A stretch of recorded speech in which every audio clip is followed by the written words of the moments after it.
Is there a cause about which you're so passionate that you'd give up your job and make it your life's work? Is there anything which feels just so important that you'd like to devote yourself to it? How can you do that and also earn a living? Well, that's what we're going to talk about in this week's episode. I'm Jeremy Klein, and this is Change Work Life.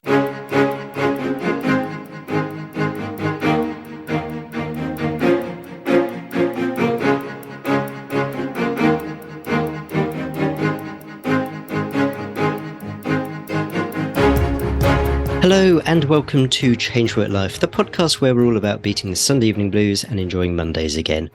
If you want to know how you can enjoy a more satisfying and fulfilling working life, you're in the right place. A radical change of career is exciting, but it can also be pretty scary, especially if you're looking to leave a secure, steady job for something where there's much less certainty about when and possibly even whether you'll get paid. How do you manage that sort of transition?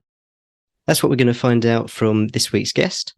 Susie Violet Ward is a financial analyst with a background in accountancy and a journalist specialising in Bitcoin. She writes for City AM and Forbes and is also a co-founder of Bitcoin Policy UK. Susie, welcome to the podcast.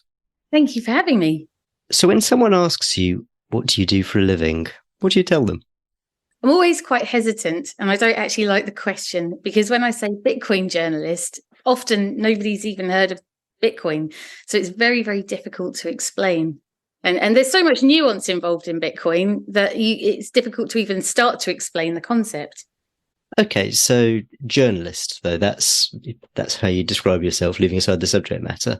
Yes. So, but generally I do specifically say Bitcoin journalist, but I could say journalist, but I know that they'll just ask me what I write about. So I just go up front, Bitcoin. So what does it mean to be specifically a Bitcoin journalist?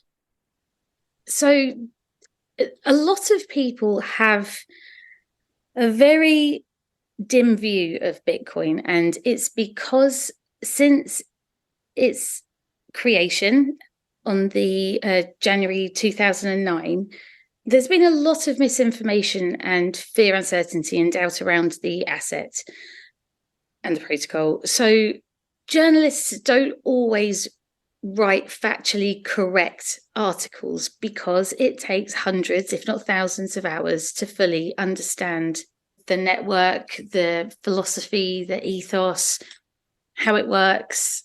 And journalists just get given assignments. So, could you just write an article on this? Or could you write an article on that? And they haven't done the work. They haven't put in the proof of work.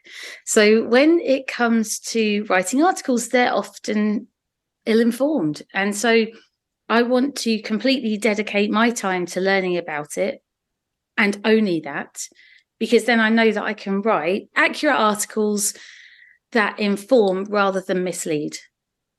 I'm definitely going to want to ask you some questions about that in more detail, but I do want to start by going back a bit and talk about how you got to where you are. So, I mean, your early career, where did that take you? Well, I started off at McDonald's, but if you want to go on. So after that, I became a secretary and then an assistant accountant and then a management accountant and then a consolidation accountant and just went through lots of different accounting roles. I loved it, actually. I thought it was absolutely fantastic. It took me to New York. I managed to do all sorts of wonderful things. I worked with amazing people. And then I just started learning more about the systems side of accounting. And I was that bridge between the finance team and the IT team. And then I slowly started moving more into IT with a knowledge of finance. And I worked on several systems, including Coda, Oracle, Cognos was the main one that I would work on, and I would become a developer for said system and I would help to support it. Well, in 2010, I had my daughter and I was managing a finance systems team at the time with several applications, but I wasn't able to do that and go part-time. So I had to take a demotion to be able to work 3 days a week. So I ended up working on the team that I used to manage. And that was fine. And that worked for a long time. And I was just happy that I was doing what I knew. And I wasn't having to work in a shop or do something else that offered part-time opportunities. But the problem with that is I didn't grow, and I didn't have the same opportunities as my work colleagues, because I was just, I felt like a tick box. Great, we've got a part-time mummy in work doing what she knows how to do. Great, tick, tick, tick. And I suppose after the pandemic, I mean, during the pandemic, or before the pandemic rather, I loved the social aspect of work. So I forgave the fact that I wasn't growing in my career, because I would skip into work, make a coffee, big smile on my face. Everybody else would be really like, ooh, depressed. And I'd be like, yay, work, because I was at work less than I was at home. So the balance was incredible. Everything about it was fantastic, but it just didn't lead to anything new. It started to become a problem. And then during the pandemic, we had to work from home. And then everything that I loved about my job just disappeared. The interaction with people, having a laugh at your desk, all the lovely things that you do, chin wag by the coffee machine, all that jazz. So going to your becoming an accountant in the first place, I mean, one sort of fairly tried and tested route is that people graduate from university and then they join an accountancy firm as a trainee and go that route. But it sounds like your routine was perhaps a bit more organic, a bit more, I don't know, unexpected maybe. I know, I'm guessing that 10-year-old Susie wasn't going up to mummy and daddy going, I'm going to be an accountant when I grow up. Definitely not. No, I was going to be Madonna for a long time. I was just trying to figure out what I wanted to do. I left school when I was actually 15 with very little qualifications, very few. School didn't suit me because I was being told what to do. And I find that really hard. So if I find something, then it's completely different. I have so much drive and energy, and I can absorb information. I can absorb so much information about the subject. But if somebody tells me what to do, I just shut down. I can't do it. So school wasn't good. And I was working at McDonald's at the time, and mum and dad were really quite worried and trying to get me to do some A-levels. And I thought, no, don't send me to do A-levels. I'll have to pick 3 subjects I don't care about necessarily, and I won't do very well, and it'll be a waste of my life.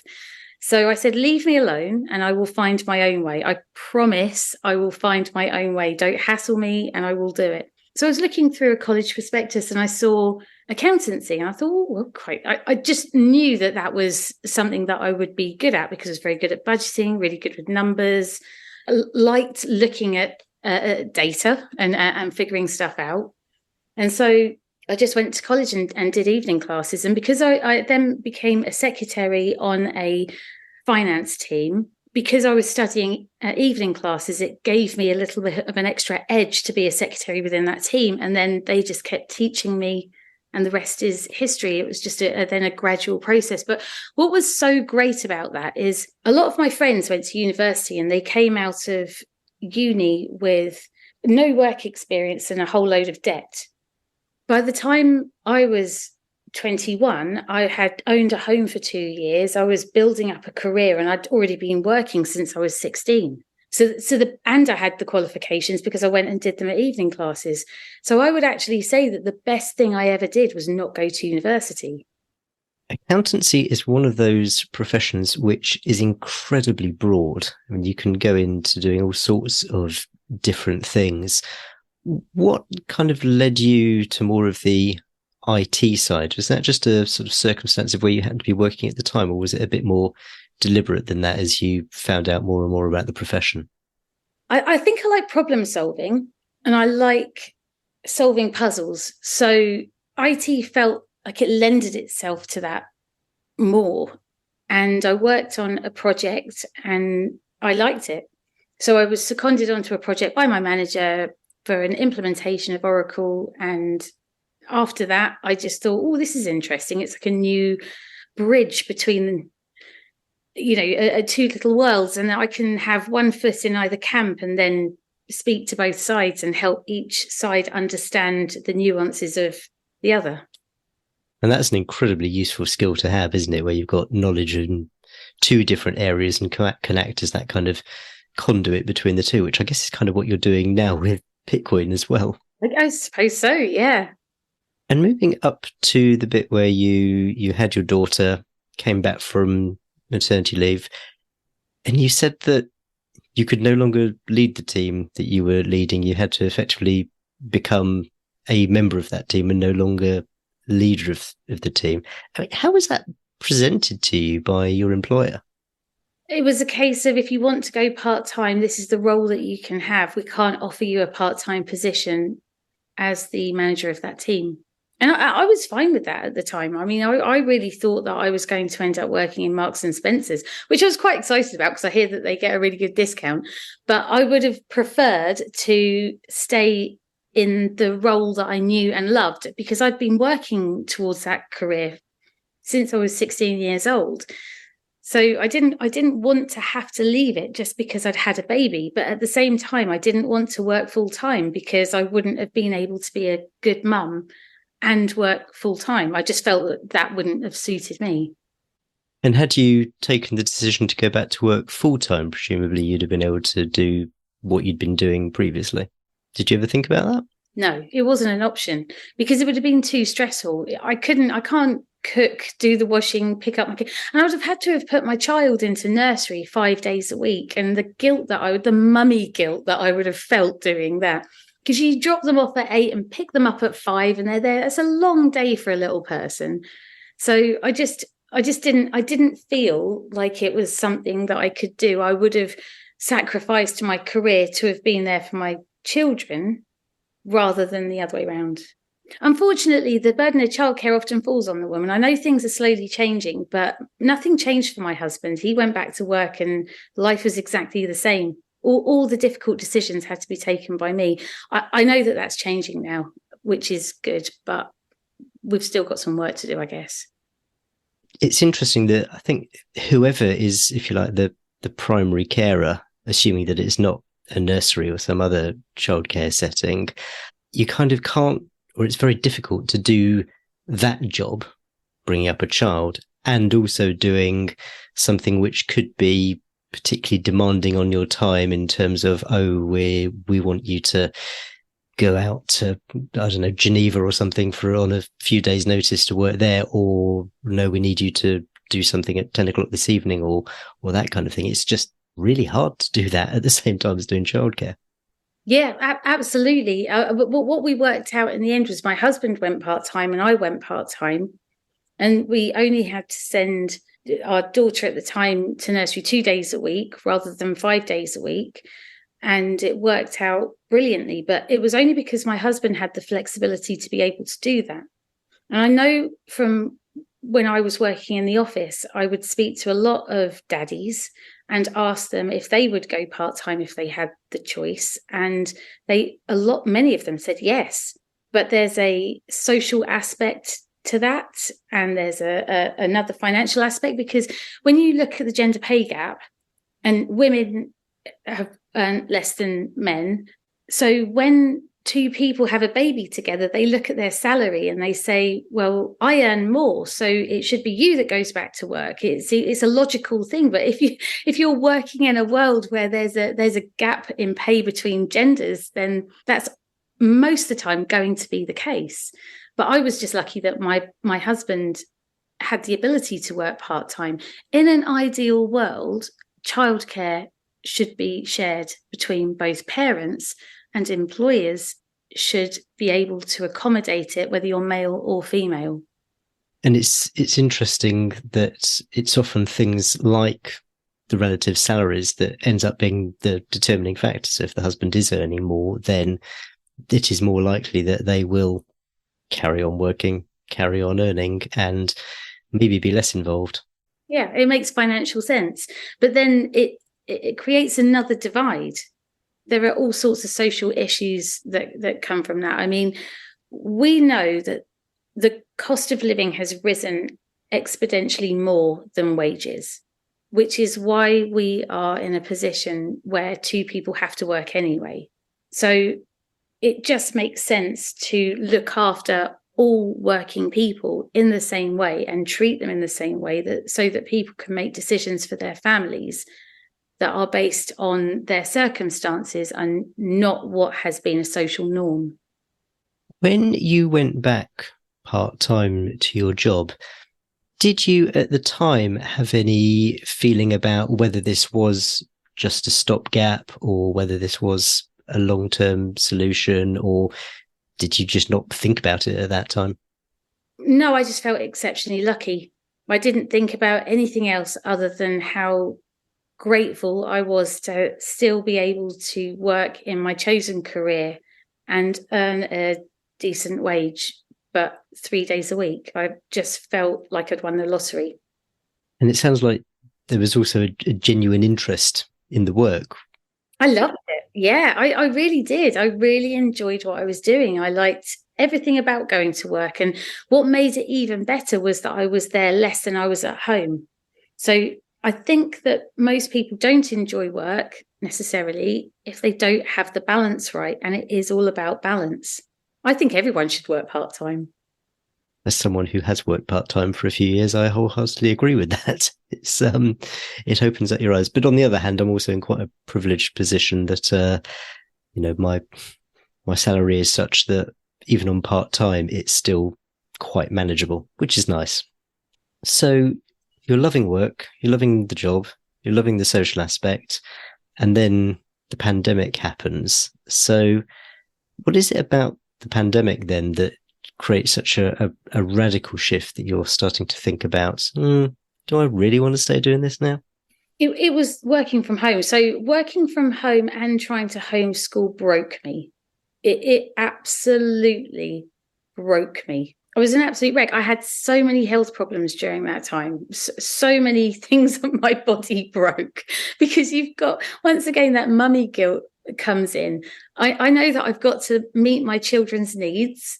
So that's education, food, washing their clothes, love, attention, all of those things. But I've also got to work and I can't do both. So you have to prioritize, but you need to do both because there's an expectation on you. And so the stress was, while I remember watching Good Morning Britain, and Piers Morgan was on there at the time, and he was saying, oh, people are sitting at home watching Netflix, moaning about it. I was like, I'm not watching Netflix. I'm tearing my hair out. I've never been more busy. It was horrific. But then after that, and then people started working from home more, childcare clubs stopped. There were less options for the kids to do, which meant that I wasn't as easily able to go into the office. And so people then worked from home more. But the only part of work I enjoyed was going into the office. But the pandemic had changed how everything operated, what was available. And so everything had to be completely reworked out. So if we look at this now in hindsight, yes, more people are working remotely or they're doing some kind of hybrid model. But in terms of schools being open, after school care, that kind of thing, everything seems more or less to be back to normal. So yeah, I'm curious as to your thought process about something has got to change versus, well, maybe once we're through all this, it'll be back to normal versus, your motivation for deciding, no, I can't carry on doing this job. Well, it's back to normal now, but it wasn't it wasn't straight away. It took time, which meant that I was spending far too much time at home.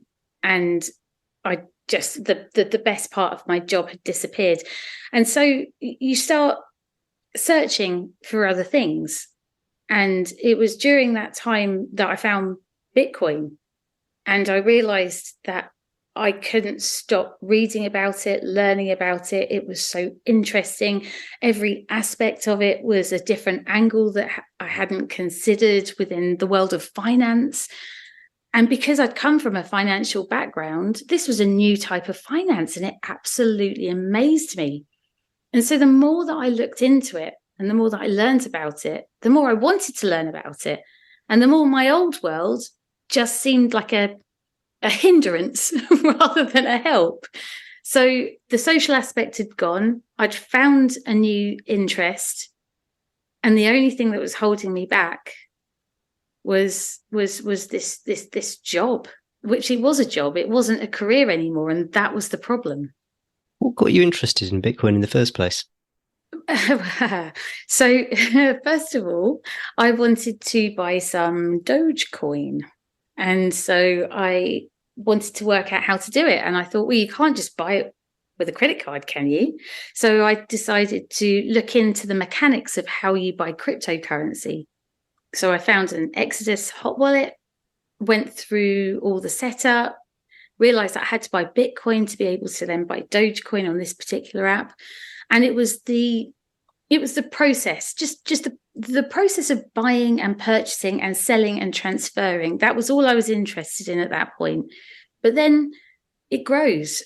And once I started realizing that actually Doge wasn't a good thing to hold, and that all the altcoins were just, most of them were pump and dump schemes, and the same top 10 cryptos this year wouldn't be the same top 10 cryptos next year, but the 50% dominance of Bitcoin there or thereabouts remained the same.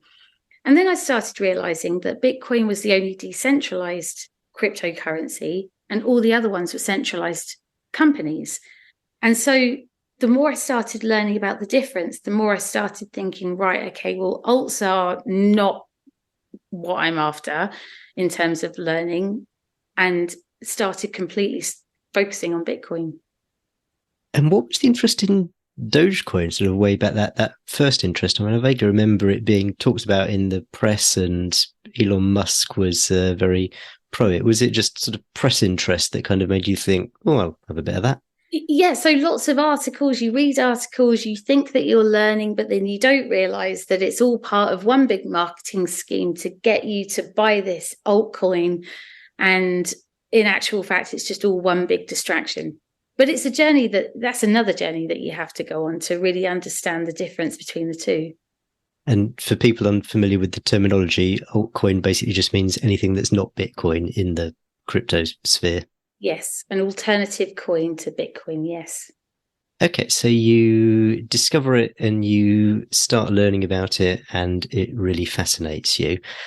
When does that then become, I want to make this my job? It's more than like a keen hobby.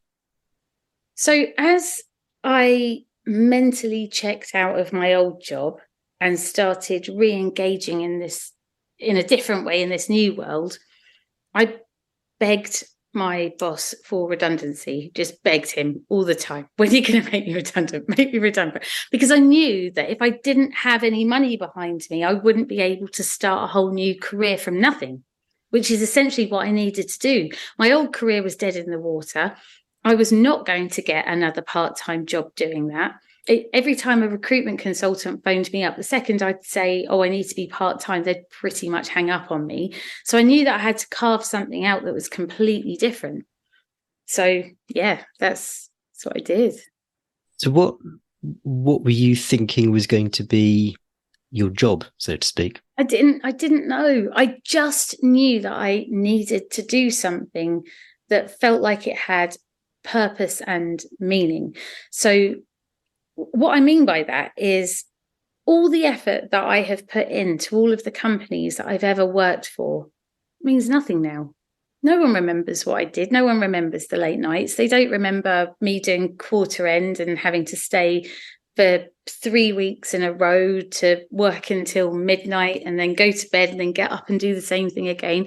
It's all my energy and my time that I've poured into these companies, and I was just a number. So I knew that I had to do something that had purpose, that was meaningful, that would actually make the world a slightly better place, because I've got children and they will always be my focus and they will always be my priority. And I don't like the world that they're going to inherit. I've kind of got this voice which is going, well, yes, but why not do that alongside work? Or, make, people donate to good causes, or they work on a voluntary basis for charities in their spare time, or that kind of thing. I mean, why quit your job and go, no, I'm going to pour all my energy into this. I don't quite know what this is going to be yet, but this is my future place in the world. If I'd have had the spare time, I wouldn't have taken the demotion. So I don't have spare time. Once it's either, and I had to put all of my effort into something. Otherwise, it would be a half-hearted attempt. And so I managed to finally get my redundancy. I lived off a shoestring, still am, and just worked so hard to try and find my way. And I knew it had to be in Bitcoin, but I didn't know what. I didn't know where I fitted. So I started going up to London and going to Web3 events, realizing there wasn't much Bitcoin representation there. Did you go to the conference in Edinburgh? No, I didn't know. So that was my first Bitcoin conference. And that was actually this time last year, funny enough. And I saw on stage, I'd written an article at that point just for Substack on how Bitcoin could be helpful for the environment, talking about Bitcoin mining and how it could use wasted and stranded energy. But I didn't know it was actually being done. I just thought it was a theory. So when I went to my first proper big Bitcoin conference, I saw on stage there was an environmental panel, and I couldn't believe that these people were doing what I had written about. So I rewrote the article to explain not what hypothetically could happen, but what is happening. And so then that was the article that I said, well, first of all, it was a central bank digital currencies article I submitted to City AM as an opinion piece, and then how Bitcoin is saving the environment. And then from there, they asked me to write a few more opinion pieces, and then it just grew into a column. Just going back to the redundancy thing. So you begged your boss to make you redundant. This is going to be interesting to some people, because generally when people think of redundancy, they think about it having done unto them. A company is entering into a difficult period. It needs to cut costs. And so it makes people redundant. Can you just talk a bit about what it looked like for you in terms of this voluntary thing? So it wasn't necessarily voluntary redundancy, but what was happening at work was the system that I worked on at the time, which was Cognos, was being phased out, and they were implementing a new system, which would be on Oracle. So they would have found me a new role. They would have found me something to do. They would have just retrained me in a different system or a different department. And I couldn't cope. I couldn't retrain doing something because it goes back to my school days where I can't be told what to do. I'm not very good at absorbing information and being good at something if it's not something that I want to do. It's not me being stubborn. My brain just doesn't work if you're trying to tell me that this is what I have to be interested in. In fact, I used to really resent being at work and having to do those training courses where you'd have to learn about gifts and hospitality or insurance. I think, I don't want this in my brain. Why are you making me read this stuff? Like, why are you making me learn this stuff and then testing me on it at the end? And it was all these things. I thought, I want to learn things that interest me. I want to spend my day learning things that really interest me. How wonderful would that be? And so the idea of retraining onto another system or into a different department just made me feel really quite depressed. And so that's where I knew that I thought, right, okay, I know there's an opening here. I know that they'll find me something if I want something else, but I don't want something else. And so therefore, that's why I was just like, please just let me go. So from your perspective, I can understand how redundancy could be attractive because there is the option for a potentially sizable upfront payoff. And, you get your notice, possibly tax-free, possibly with a bit on top. So yeah, it kind of makes sense. I'm curious as to what led them to agree with it rather than them saying, Susie, you can just hand in your notice like everyone else and work your notice, rather than agreeing to redundancy. Because they knew that I wouldn't go. And my boss knew that I had to. He knew my situation. He knew that I had to take a demotion. He knew that they hadn't invested in me. He knew that I was unhappy. And he knew that I wasn't going to hand my notice in. Because I couldn't, because I had nothing else. I had nowhere to go. I couldn't take my skill set and put it into another job. There were no part-time jobs. I was trapped. So it wasn't that I didn't want to hand in my notice and go and find something else. It's not, I had no options open to me at that time. So I was stuck there. So what might have happened if they had just said, well, it's up to you, either you hand in your notice or you carry on working for us? I'd have carried on working. I'd have had no choice. I mean, we all have to do things that we don't want to. I say that to my kids all the time, and I'd have just put it down to that. This is just one of those things that I have to do to earn money. People do it all the time. I'm no different. Okay. And so what redundancy then did for you, presumably, was give you a bit of runway with what you do now, so you don't necessarily have to be earning immediately from day one. Exactly that. Yeah. So it bought me time to carve out a brand new career. So I think of it as me going to university, the university that I didn't go to when I was a kid. So I just think of this as me being a learning opportunity like university, but I'm just in the real world, like an apprenticeship, but I'm just forging the path for myself. So if everything goes to plan, what's going to be sort of your career? What's going to be paying the bills? Hopefully writing. That's what I want to do.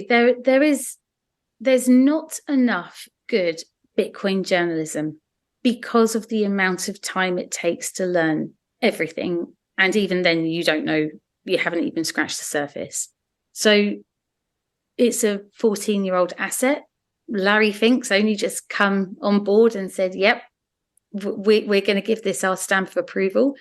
And so the media is going to pivot. It's going to do a complete 180, and it's going to shift its stance. And I think you'll start seeing a lot more positive Bitcoin articles out there now that traditional finance has acknowledged it for the amazing asset class that it is.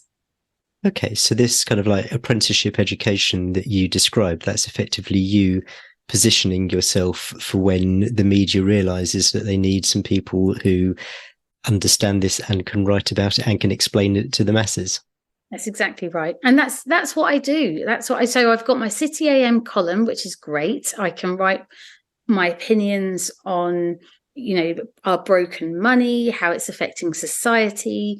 I can paint a picture of how governments are creating problems and then putting more rules on us to fix the problems that they won't admit that they created. I can put all of those opinions and rants into my column. But then Forbes is the analytical pieces. They're the ones that have to be written and backed up. So I've got the best of both worlds at the moment, where I can write informative, factual, data-driven articles and editorial opinion pieces. You mentioned your parents' concern about, whether you were going to have a career, and then you got this career in accountancy and, this kind of like relatively traditional career. Where are your parents now in terms of, if they're if they're still alive? I mean, what are they thinking now? Are they back to being concerned, or are they quite happy with what Susie's done now? I don't think my mum quite understands what I'm doing. I try and send her articles, and she's trying her best to learn about it. But she bought some Bitcoin just at the height of the market, and it's gone down. And for her, she just keeps saying, why is my investment so low? And I keep saying, Mum, it's not about the price. There's a whole financial revolution going on. It's not about the price. And so I have that battle with her. And so actually I have my mum in mind when I write the articles, because I think, would she understand it? Is it simply explained? And does it explain why it's not just about price? My dad died in 2015, and I know that he would have been a Bitcoiner, and it makes me so sad that he isn't here to discuss this with me, because I know that he would have been on board, and he'd have probably been coming to all the events with me and absolutely loving it. So yeah, it's a shame he's not around to enjoy the journey, but hopefully I can bring my mum along with me. And is there a plan B? I'm conscious that that has Bitcoin connotations, but that's not what I'm talking about. You know, I mean, say that this revolution in journalism doesn't catch up, or they just sort of papers use existing journalists to report on stuff that they don't really know about, which they seem to do in most other areas of life anyway. I mean, what is, hopefully that doesn't happen, but do you keep an eye on what plan B might be? I can't focus on more than one thing and be good at it. I don't think anyone can. Generally, I mean, you might have a few things, but no, I've got to put all of my focus and my attention into this. I can't worry about if it doesn't work, and if it doesn't, then I'll just have to figure it out. Then there is a lot to be said for that focus, isn't there? So dedicating it to that one thing, I guess. Whether it ever comes up in your mind that there's like a timeline, like, okay, you know, this is the point at which I've got to make this work. Otherwise I'm going to be dusting off the CV and see what's out there. And I'm really close to that. And I am starting to earn some money, and it's really, really helpful, but it doesn't quite cover exactly what I need per month, but it's still more than it was 6 months ago. So it's heading in the right direction. So I have those concerns and those panics all the time. This hasn't been easy. It's been so worried. I've had to take a huge risk. I've had to work so hard for free, essentially, until I can make it work, because you can't just go out there and say, you should pay me to do this. It's like, well, what have you done? Oh, nothing. So it's been a lot of work, a lot of risk, and a lot of worry. It has not been easy, but nothing's easy that's worth having, is it? And how have you managed that, both internally and, I don't know whether you have friends or family going, Susie, what are you doing with your life? You must be mad. I mean, how do you just manage either the internal or external thoughts, concerns, challenges, criticisms?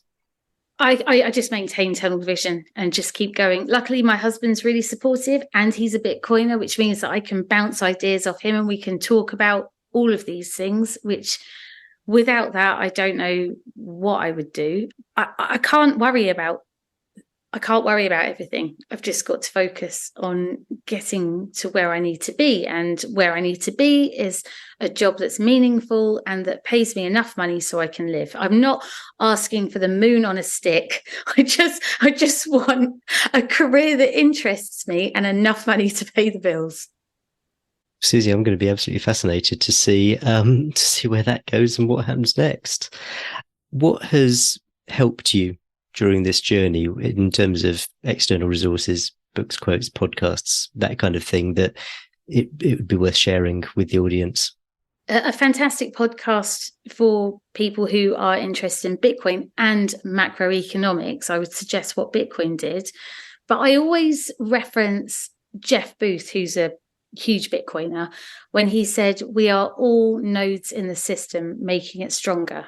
And that's always at the back of my mind when it comes to Bitcoin and the ethos and where it's heading, because it's a people's army and we're all nodes in the system and we're all trying to move it forward and change the world in a positive way.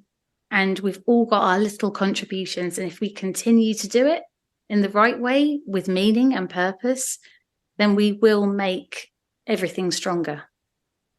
Fantastic. Well, I'll certainly put a link to What Bitcoin Did in the show notes for this episode, along with a link to my interview with Peter McCormack, the host of that podcast. And if people want to find you, get in touch with you, where would you like them to go? Probably Twitter is the easiest. You can either look me up on LinkedIn, Susie Violet Ward, or Twitter, I'm DecentraSuze. Great. Links to those in the show notes as well. Susie, thank you for sharing your story, and very best of luck for the future. Thank you. Okay, hope you enjoyed that interview with Susie Violet Ward. Now, Susie's is a really interesting story, and it's clearly a story which hasn't finished yet. Leaving aside the subject which Susie has decided to pursue, it takes some guts to quit your job in the knowledge that this cause is something which you're meant to pursue and which you want to devote yourself to pretty much on a full-time basis. And the thing is, I think Susie has the passion and the drive and the determination to succeed. I get the impression that what she needs is possibly just 1 or 2 lucky breaks. I don't know what those lucky breaks might be, but I just felt like Susie's gift is this ability to be at the intersection of 2 worlds, the ability to explain a technical concept which to a small group of people will make perfect sense, but to most of us will sound like gobbledygook without a very clear explanation. And that is clearly Susie's ability to take that complicated information and explain it to people for whom it doesn't come naturally. So I'm really interested to see where Susie goes from here. You'll find the usual show notes and transcript for this episode at changewithlife.com/171. That's changewithlife.com/171. And look, Susie's path might not be for everyone, but is it something that you necessarily want to rule out immediately? If there's a cause that you're passionate about, maybe the question to start asking is not whether it's something from which you could also make a living, but how you could make a living from it. Just reframing the question that way could open up all sorts of possibilities in your mind. That kind of reframing, that exploration of possibilities is one of the things that I do with my coaching clients. So if, like Susie, maybe you feel like there's a cause or some other place that you'd like to make your mark on your world, which isn't where you are now, why not set up an introductory coaching call with me and start to explore what that possibility might be? If you go to changewithlife.com/coaching, that's changewithlife.com/coaching, you'll find a link there where you can book your free 30-minute initial coaching session. In the meantime, there's another great interview coming up in 2 weeks' time, so if you haven't subscribed to the show already, make sure you do, and I can't wait to see you in 2 weeks' time. Cheers. Bye.